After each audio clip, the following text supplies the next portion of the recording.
Hello दोस्तों, कैसे हैं आप सभी। स्वागत है आप सभी दोस्तों का। आई होप कि आप सबकी तैयारी अच्छी चल रही होगी। और आज ये 14 क्लास होने वाली है ईवीएस पीवाईक्यूज की, जिसके अंदर हम करने वाले हैं, क्योंकि दोस्तों जो 9 और 10 जो यूनिट है ना, वो आपकी काफ़ी छोटी है। तो इसके अंदर हमने सोचा कि एक ही क्लास में 22 क्वेश्चंस हैं, तो लगा देते हैं। 44 क्वेश्चंस में से आपके कितने क्वेश्चन सही बैठ रहे हैं वो आप कमेंट में ज़रूर बताइएगा। बाकी इससे पहले अगर आपने 13 क्लास नहीं देखी है तो देख लीजिए, दोस्तों को शेयर नहीं किया है तो कर दीजिए, क्योंकि इसके बाद में, क्योंकि ये लास्ट क्लास है, तो इसके बाद में हम हिंदी के पीवाईक्यूज आपके साथ में शेयर करेंगे, ताकि आपकी कम टाइम में ज़्यादा तैयारी हो सके। क्योंकि दोस्तों मैंने आपको पहले भी कई वीडियोस में, कई क्लासेस में बताया है कि पीवाईक्यूज जो हैं वो 6 टाइम्स ही हुआ है रीट का एग्ज़ाम, और इसीलिए ज़्यादा पीवाईक्यूज है नहीं। तो जितने हैं फिलहाल तो उससे ही काम चलाना पड़ेगा, बाकी आपने थ्योरीज की क्लास बहुत अच्छे से करनी पड़ेगी। तो देखिए पहला क्वेश्चन है, और यहाँ पर जो यूनिट है वो है हमारी पृथ्वी एवं अंतरिक्ष। पहला क्वेश्चन है, सूर्य के रासायनिक मिश्रण में हाइड्रोजन का प्रतिशत है। 4 ऑप्शन है, 61%, 71%, 55% या 74%। तो राइट आंसर हो जाएगा बी, 71%। क्वेश्चन नंबर 2, निम्नलिखित में से किसे एक तारा माना जाता है। 4 ऑप्शन से चंद्रमा, पृथ्वी, सूर्य, मंगल। तो सूर्य को माना जाता है। सूर्य का निकटतम ग्रह कौन सा है, बृहस्पति, शुक्र, मंगल या बुध। तो बुध हो जाएगा।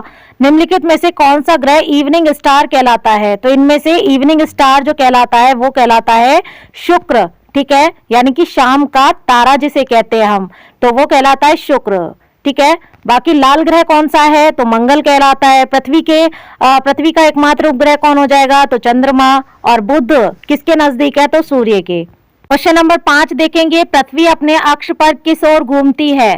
तो पृथ्वी अपने अक्ष पर 4 ऑप्शन है, किस ओर घूमती है। पूरब से पश्चिम, पश्चिम से पूरब, उत्तर से दक्षिण या दक्षिण से उत्तर। तो राइट आंसर हो जाएगा बी, यानी पश्चिम से पूरब घूमती है। छठा क्वेश्चन देखिए, निम्नलिखित में से सबसे चमकीला ग्रह कौन सा है। तो सबसे चमकीला ग्रह कौन सा है, 4 ऑप्शंस दिए गए हैं, मंगल, पृथ्वी, शुक्र या बृहस्पति। तो सबसे चमकीला ग्रह किसको कहा जाता है, शाम का तारा किसको कहा जाता है, इवनिंग स्टार किसको कहा जाता है। तो राइट आंसर हो जाएगा सी, यानी शुक्र को कहा जाता है। अगला प्रश्न देखिएगा, 7वां प्रश्न है, पृथ्वी तथा सूर्य की अधिकतम दूरी किस दिन होती है। यानी पृथ्वी और सूर्य किस दिन अधिकतम दूर होते हैं, 22 दिसंबर को, 3 जनवरी को, 4 जुलाई को या फिर 21 जुलाई को। तो किस डेट में ये दोनों अधिक दूर होते हैं, तो 4 जुलाई को, यानी सी इज द राइट आंसर। 8वां प्रश्न देखिए, उत्तरी गोलार्ध का सबसे बड़ा दिन होता है। तो 4 ऑप्शंस दिए गए हैं। आपको पता है कि इस तरीके से हमारी चारों दिशाएं हैं, नीचे दक्षिण, ऊपर होता है उत्तर, इधर होता है पूरब और इधर होता है आपके पश्चिम। तो सबसे ऊपर वाला उत्तर वाला एरिया है, वही उत्तरी गोलार्ध कहलाता है ना। तो यहाँ पर 4 ऑप्शंस है। कौन कौन से ऑप्शंस हो जाएंगे, अपनी स्क्रीन पर देखिए, 21 मार्च, 22 सितंबर, 21 जून या फिर 12 अप्रैल। तो राइट आंसर क्या हो जाएगा दोस्तों, राइट आंसर हो जाएगा आपका सी, यानी 21 जून। और 21 जून को आप क्या बनाते हैं, योग दिवस भी आप बनाते हैं, ठीक है। अगर कोई क्वेश्चन का आंसर गलत हो जाए तो प्लीज कमेंट में जरूर लिखिएगा। 9 क्वेश्चन है, निम्नलिखित में से कौन से ग्रहों के कोई उपग्रह नहीं है, बृहस्पति, वरुण, बुध, शुक्र, शनि, पृथ्वी या मंगल, अरुण। तो राइट आंसर क्या हो जाएगा, राइट आंसर हो जाएगा बी, यानी बुध और शुक्र के कोई भी उपग्रह नहीं है। निम्नलिखित में से किसे जीवाश्म ग्रह भी कहा जाता है। 4 ऑप्शंस है, वरुण, मंगल, चंद्रमा या डिवोस। तो किसको कहा जाता है, राइट आंसर क्या हो जाएगा इसका, चंद्रमा, सी को कहा जाता है। 11वां प्रश्न देखिए, सौर मंडल में स्थित सबसे बड़ा ज्वालामुखी है। 4 ऑप्शंस है, ओलंपस, मेसी, माउंट पिनाटुबो, फ्यूजियामा या माउंट कोटोपैक्सी। तो राइट आंसर क्या हो जाएगा, 11 का राइट आंसर, सौर मंडल में से सबसे बड़ा ज्वालामुखी कौन सा है। तो right answer A, Olympus, Messi. 12वां प्रश्न देखेंगे, ग्रहों की गति के नियम का प्रतिपादन किसने किया था। 4 ऑप्शंस है, न्यूटन, केपलर, गैलीलियो या कोपरनिकस। तो राइट आंसर क्या हो जाएगा, Kepler, B is the right answer. 13वां प्रश्न देखिए, मैगलन नामक अभियान किस ग्रह से संबंधित है। 4 ऑप्शंस है, बृहस्पति, पृथ्वी, मंगल या शनि। तो राइट आंसर क्या हो जाएगा? मैगलन नामक अभियान किस ग्रह से संबंधित है? तो राइट आंसर हो जाएगा ए यानी बृहस्पति।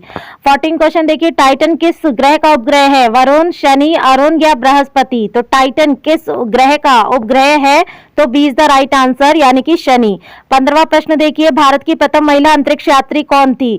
शिरीषा बांदला, गुंजन सक्सेना, कल्पना चावला या फिर बछेंद्री? तो इसका राइट आंसर क्या हो जाएगा?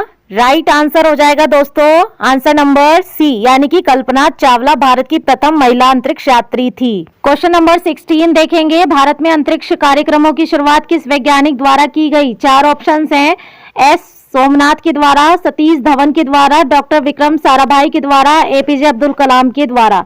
तो आंसर क्या हो जाएगा इसका? आंसर हो जाएगा सी डॉक्टर विक्रम साराभाई के द्वारा। हो सकता है कुछ बच्चे एपीजे अब्दुल कलाम लगा के आए क्योंकि भारत में काफी फेमस थे ये। 17वां प्रश्न देखिए, कल्पना चावला का जन्म कब हुआ था? 4 ऑप्शन है, 12 फरवरी 1952 को, 17 मार्च 1962 को, 3 मार्च 1975 को या फिर 22 अक्टूबर 1941 को। तो 17 का आंसर हो जाएगा बी यानी 17 मार्च 1962 को। 18वां प्रश्न देखिए, कौन सा सुमेलित नहीं है? तो 4 ऑप्शन है, राकेश शर्मा भारतीय मूल की प्रथम अंतरिक्ष यात्री थे, सुनीता विलियम्स भारतीय मूल की अंतरिक्ष यात्री थी, शिरीषा बांदला भारत की दूसरी महिला अंतरिक्ष यात्री थी या फिर उपयुक्त सभी सही है? तो सी गलत हो जाएगा, शिरीषा बांदला भारत की दूसरी महिला अंतरिक्ष यात्री नहीं थी। 19वां प्रश्न देखिए, कल्पना चावला का संबंध किस अंतरिक्ष एजेंसी से था? तो इनका संबंध नासा से था। जाक्सा कहाँ की है? तो जापान की। इसरो कहाँ की है? भारत की। रॉसकॉस्मॉस कहाँ की है? तो ये आप कमेंट में बताएंगे। बाकी नासा कहाँ की है? तो नासा यूएसए की है। 20वां प्रश्न देखेंगे, अंतरिक्ष में मैराथन दौड़ने के साथ साथ सर्वाधिक समय रहने का रिकॉर्ड किसके नाम है? 4 ऑप्शन है, राकेश शर्मा, सुनीता विलियम्स, कल्पना चावला या शिरीषा बांदला। तो आंसर हो जाएगा सुनीता विलियम्स और ये अभी भी यानी कि 2024 में भी रहकर आई हैं, तो करंट में भी बनी हुई है। 21वां प्रश्न देखिए, राकेश शर्मा को भारत सरकार द्वारा कौन सा चक्र प्रदान किया गया था? पद्मश्री, महावीर चक्र, पद्म भूषण या फिर अशोक चक्र? तो आंसर हो जाएगा डी यानी अशोक चक्र। 22वां प्रश्न देखिए, कल्पना चावला स्मृति दिवस कब मनाया जाता है? 4 ऑप्शन हैं, 17 मार्च, 1 फरवरी, 15 अप्रैल या 10 नवंबर। तो राइट आंसर हो जाएगा बी यानी कि 1 फरवरी को। बढ़ते हैं अपनी 10वीं यूनिट की तरफ जो कि है पर्वतारोहण। तो यहाँ पर ये 10वीं यूनिट है, 10वां चैप्टर भी आप इसको कह सकते हैं, ज्यादा बड़ा नहीं है, इसमें भी 22 क्वेश्चन ही हैं और यहाँ पर आप ये अंतिम क्लास भी है।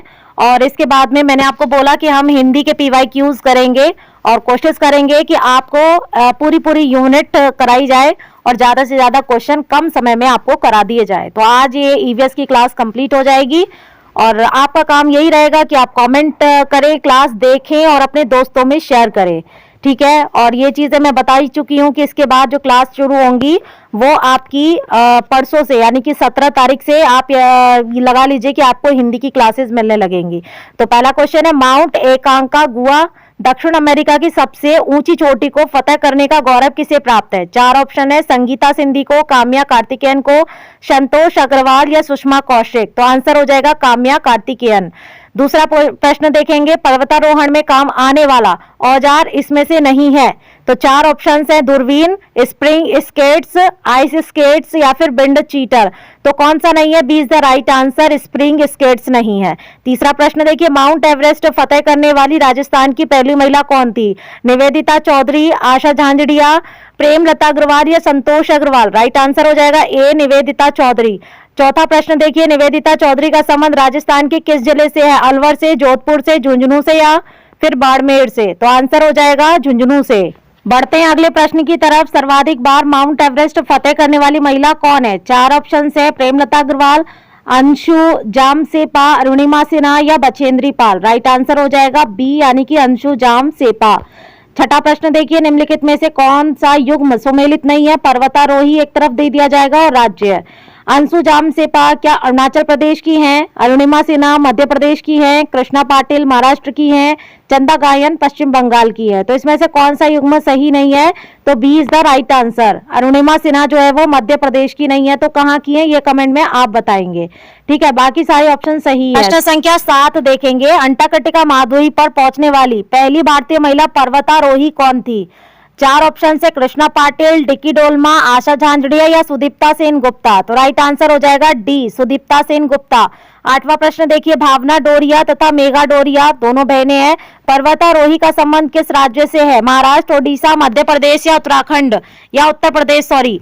तो किससे हो जाएगा? मध्य प्रदेश से है दोनों बहनों का संबंध। नौवां प्रश्न देखिए, निम्नलिखित में से असुमिलित युग्म कौन सा है? तो चार ऑप्शन हैं, डिकी डोलमा उत्तराखंड से हैं, अदिति वैद व अनुज वैद गुजरात से हैं, शिवांगी पाठक हरियाणा से, संतोष यादव हरियाणा से।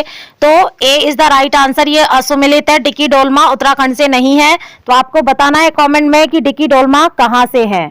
10वां प्रश्न देखिए, निम्नलिखित में से कौन सा औजार पर्वतारोहण में काम नहीं आता है? तो चार ऑप्शन है, sling, sleeping bag, nose guard या स्पेस सूट। तो space suit is the right answer, ये पर्वतारोहण में काम नहीं आता है स्पेस सूट। 11वां प्रश्न देखिए, बर्फ में फंसे व्यक्ति की गहराई मापने के लिए किस उपकरण का प्रयोग किया जाता है? चार ऑप्शन है, स्लिंग, प्रोब, बैरोमीटर या कैंपेन। तो किसका इनमें से किया जाएगा? प्रोब का इस्तेमाल किया जाता है। 12वां प्रश्न देखिए, पर्वतारोहण में आने वाली चुनौती या चुनौतियां क्या हैं? बर्फीली चट्टानों का गिरना, ज्वालामुखी उद्गार का खतरा, ऑक्सीजन की कमी या उपयुक्त सभी। तो उपयुक्त सभी इज द राइट आंसर हो जाएगा। 13वां प्रश्न देखिए, निम्नलिखित में से कौन सा कथन सत्य नहीं है? चार ऑप्शंस दिए गए हैं। माउंट एवरेस्ट पर चढ़ने वाली प्रथम भारतीय महिला बछेंद्री पाल है। बछेंद्री पाल का जन्म उत्तराखंड में हुआ। बछेंद्री पाल ने वर्ष 1980 में माउंट एवरेस्ट फतेह किया। या फिर D, Bachendri Pal mount Everest फतेह करने वाली दुनिया की 5वीं पर्वतारोही है। तो सी इज द राइट आंसर, जो कि गलत है। ठीक है, बछेंद्री पाल ने 1980 में माउंट एवरेस्ट फतेह नहीं किया था। तो कब किया था, ये आपको कमेंट में बताना है। 14वां प्रश्न देखते हैं, निम्नलिखित कथनों पर विचार करना है, अरुणिमा सिन्हा के संदर्भ में दिए गए हैं। ए कह रहा है कि माउंट एवरेस्ट फतेह करने वाली विश्व की पहली दिव्यांग महिला है, ये तो बिल्कुल सही है। माउंट विंसन मैसिफ अंटार्कटिका फतेह करने वाली प्रथम दिव्यांग महिला, ये भी सही है। वर्ष 2013 में माउंट एवरेस्ट फतेह किया, ये भी सही है। तो उपयुक्त सभी सही है, D is the right answer. 15वां क्वेश्चन देखिए, माउंट एवरेस्ट फतेह करने वाली राजस्थान की महिला पर्वतारोही आशा झांझड़िया किस जिले से संबंधित है? ये झुंझुनू से है।